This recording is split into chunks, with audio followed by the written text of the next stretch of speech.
नमस्कार विद्यार्थी मित्रांनो, स्वागत आहे तुमचं आपलं चॅनल एमपीएससी विश्ववरती. मित्रांनो, आजचं आपलं प्रकरण 6वं आहे नागरिकत्व. आतापर्यंत 5 प्रकरणं झालेली आहेत. ज्यांनी कुणी मागचे लेक्चर ज्यांचे पेंडिंग असतील बघा, एक लेक्चर सोडून एक अशा पद्धतीने करू नका. लिंक लागणार नाही. त्यामुळे पहिल्या लेक्चरपासनं ते जे पुढे लेक्चर अपलोड होत जाईल, रेकॉर्डेड बॅच आहे, कधीही बघू शकता. त्यामुळे जे स्टेप बाय स्टेप त्या ठिकाणी लेक्चर अपलोड होईल त्या पद्धतीने बघा आणि स्किप न करता बघा. हे प्रत्येक लेक्चरमध्ये तुम्हाला सांगत आलेली आहे.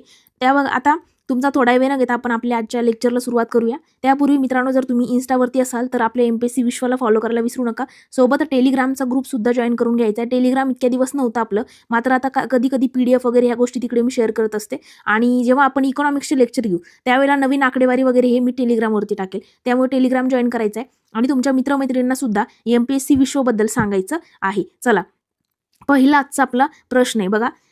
काय विचारलंय की व्यक्तीचे भारतीय नागरिकत्व संपुष्टात येते जर, म्हणजे भारतीय नागरिकत्व आपल्या इथे कधी संपुष्टात येईल असं विचारले. 4 विधानं दिलेली आहेत. तर बघा, पहिली गोष्ट, व्यक्तीने जर स्वइच्छेने अन्य देशाचं नागरिकत्व स्वीकारलं, म्हणजे आता आपण भारताचं नागरिकत्व आपल्याकडे भारताचं नागरिकत्व आहे, आपण आपल्या इच्छेनुसार आपण जर अमेरिकेचं नागरिकत्व स्वीकारलं तर आपलं भारताचं नागरिकत्व काय होईल, संपुष्टात येईल. म्हणजे पहिलं बरोबर. व्यक्तीस नोंदणीद्वारे नागरिकत्व मिळाल्यावरती 5 वर्षाच्या कालावधीमध्ये त्याला 18 महिन्यांचा कारावास झाला असेल तर मित्रांनो ब चुकीचं आहे. कारण कायद्यानुसार नोंदणी किंवा स्वीकृतीद्वारे नागरिकत्व मिळालं तर 5 वर्षाच्या आत कोणत्याही देशात किमान किती, 5 वर्षाच्या आत कोणत्याही देशात किमान 2 वर्षाचा, म्हणजे त्या ठिकाणी किती, 2 वर्षाचा म्हणजे 24 महिन्यांचा कारावास झाला. जर 24 महिन्यांचा कारावास झाला तर त्याचं नागरिकत्व रद्द होतं. 18 महिन्यांचा नाही, 24 महिन्यांचा जर कारावास झाला तर. त्यामुळे हे विधान चूक असेल. बघा, पहिलं बरोबर, दुसरं चूक. तिसरं, फसवणूक गैरप्रकार करून नागरिकत्व मिळवलेलं असेल तर भारताचं नागरिकत्व भारत सरकारचं समाधान झाले तर. बघा, फसवणूक गैरप्रकार करून जर नागरिकत्व मिळवलेलं आहे असं भारत सरकारचं समाधान झालं, म्हणजे भारत सरकारच्या निदर्शनास आलं की तुम्ही फसवणूक करून नागरिकत्व मिळवले तर तुमचं संपुष्टात येतं. बरोबर. व्यक्तीने भारतीय राज्यघटनेची अनिष्ठा दाखवली असेल तर अ क ड या पद्धतीने अ क ड बरोबर असेल दुसऱ्या नंबरचं ऑप्शन. चला, स्पष्टीकरण बघा. नागरिकत्व कायदा 1955 आहे, लक्षात ठेवायचा. त्याग किंवा समाप्तीद्वारे दुसऱ्या देशाचे नागरिकत्व घेतल्यास भारतीय नागरिकत्व आपोआप रद्द होत असते. कायद्यानुसार नोंदणी किंवा स्वीकृतीद्वारे नागरिकत्व मिळाल्यावरती 5 वर्षाच्या आतमध्ये कोणत्याही देशात किमान किती, 24 महिने कारावास जर झाला तरच नागरिकत्व रद्द होते. प्रश्नामध्ये 18 महिने दिलेले म्हणून ते विधान चुकीचे आहे. जर नागरिकत्व फसवणूक, चुकीची माहिती किंवा तथ्य लपवून मिळवलेलं असेल तर सरकार ते रद्द करू शकते, हे लक्षात घ्यायचंय. आणि ड सुद्धा बरोबर आहे, कारण भारतीय राज्यघटनेशी द्रोह किंवा अनिष्ठा जर दाखवली तर केंद्र सरकार नागरिकत्व काढून घेऊ शकते, हे लक्षात ठेवायचं. चला, दुसरा प्रश्न. खालीलपैकी कोणत्या मार्गाने एखादी व्यक्ती भारतीय नागरिकत्व प्राप्त करू शकते? कोणत्या मार्गाने करू शकतो आपण? तर बघा, पहिले म्हणजे आपण जन्माद्वारे आपल्याला नागरिकत्व मिळतं, वंशाद्वारे सुद्धा मिळतं, नोंदणीद्वारे मिळतं, विनंतीद्वारे नाही. अ ब क बरोबर आहे. का नाही ते पण बघा. नागरिकत्व कायदा कधीचा आहे? 1955चा. त्यानुसार नागरिकत्व मिळवण्याचे किती मार्ग आहेत? 5 मार्ग आहेत. ते 5 लक्षात ठेवायचे. जन्म बघा, बाय बर्थ, वंश, त्यानंतर आहे नोंदणीद्वारे, स्वीकृती किंवा नैसर्गिकरणाद्वारे आणि त्या ठिकाणी प्रदेशाचं विलिनीकरण झालं तर. हेच 5 त्या ठिकाणी आहे. विनंतीद्वारे या ठिकाणी येत नाही. चुकीचं आहे, ड चुकीचं आहे, कारण भारतीय कायद्यामध्ये विनंतीद्वारे या ठिकाणी असा कोणताही स्वतंत्र प्रकार नागरिकत्व मिळवण्यासाठी दिलेला नाही. मग इथं बघा, हा प्रश्न आपला बघून झाला तर हा ऑप्शन इथं कट करायचा. जन्माद्वारे, वंशाद्वारे, नोंदणीद्वारे आणि अजून एक स्वीकृती किंवा त्या ठिकाणी काय, प्रदेशाचं विलिनीकरण जे आहे ते इथं लिहून घ्या. हे 5 प्रकार लिहून घ्यायचे. चला पुढे, योग्य कथन ओळखा. 2 विधान आपल्याला दिली आहेत, कोणतं बरोबर आहे हे ओळखायचे. नागरिकत्व कायदा सन 1955 मध्ये संसदेने संविधानाच्या कलम 11 अन्वये दिलेल्या अधिकारानुसार मंजूर केलेला होता. बरोबर. नागरिकत्व कायदा 1955 मध्ये बघा, नागरिकत्व कायदा 1955 भारताचे नागरिकत्व प्राप्त करण्यासाठी 7 पद्धती प्रदान करतो. मित्रांनो चुकीचे, 5 पद्धती. आत्ताच वरती बघितलं, लिहून घ्यायला सांगितलं मी. चला, लक्ष द्या. पहिलं विधान बरोबर आहे, कारण संविधानातील कलम 11 मध्ये संसदेला नागरिकत्वाबाबत कायदे करण्याचे अधिकार त्या ठिकाणी दिलेले आहेत. याच अधिकाराचा वापर करून संसदेने नागरिकत्व कायदा 1955 मंजूर केलेला आहे. ब चुकीचा आहे, कारण नागरिकत्व कायदा 1955 नुसार नागरिकत्व मिळवण्याच्या 5 पद्धती आहेत. किती पद्धती आहेत? 5 आहेत, 7 नाहीत. 5 कोणत्या? त्या प्रश्न क्रमांक 2 मध्येच सांगितलेल्या आहेत. जन्मतः, वंश परंपरेने, प्रदेशाचं विलिनीकरण झालं, या 5 आहेत. पुढे अजून 2 त्यात मागच्या याच्यामध्ये सांगितले. चला, चौथा प्रश्न. खालील विधान विचारात घ्या.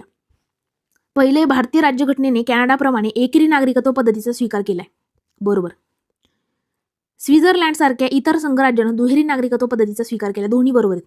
बघा पहिलं बरोबर आहे, कारण भारतानं एकेरी नागरिकत्व एकेरी नागरिकत्व ही तरतूद स्वीकारलेली आहे. जरी आपण ही संकल्पना ब्रिटनकडून घेतली असली तरी कॅनडा या संघराज्यामध्ये देखील भारताप्रमाणे एकेरी नागरिकत्व अस्तित्वात आहे. याचा अर्थ असा होतो की व्यक्ती फक्त देशाची नागरिक असते, ती ज्या राज्यामध्ये राहते. उदाहरणार्थ महाराष्ट्र. बघा परत एकदा, भारतानं काय केले, एकेरी नागरिकत्व ही तरतूद स्वीकारलेली.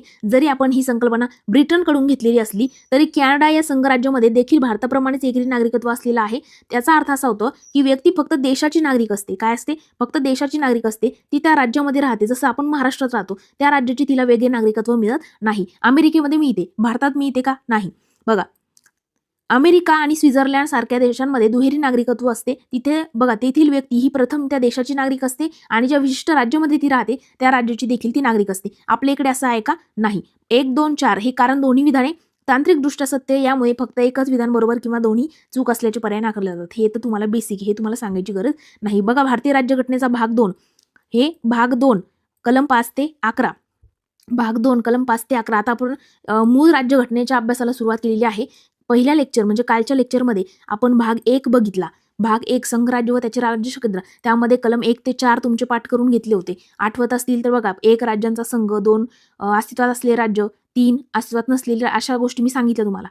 तर कलम 1 ते 4 काल बघितले. आजचा भाग 2 आहे कलम 5 ते 11. नागरिकत्वाच्या तरतुदी आहेत. भारत एक संघराज्य असूनही राष्ट्रीय एकात्मता टिकवून ठेवण्यासाठी आपण एकेरी नागरिकत्वाचा स्वीकार केलेला आहे. चला 5वा प्रश्न, योग्य कथन कथने ओळखा.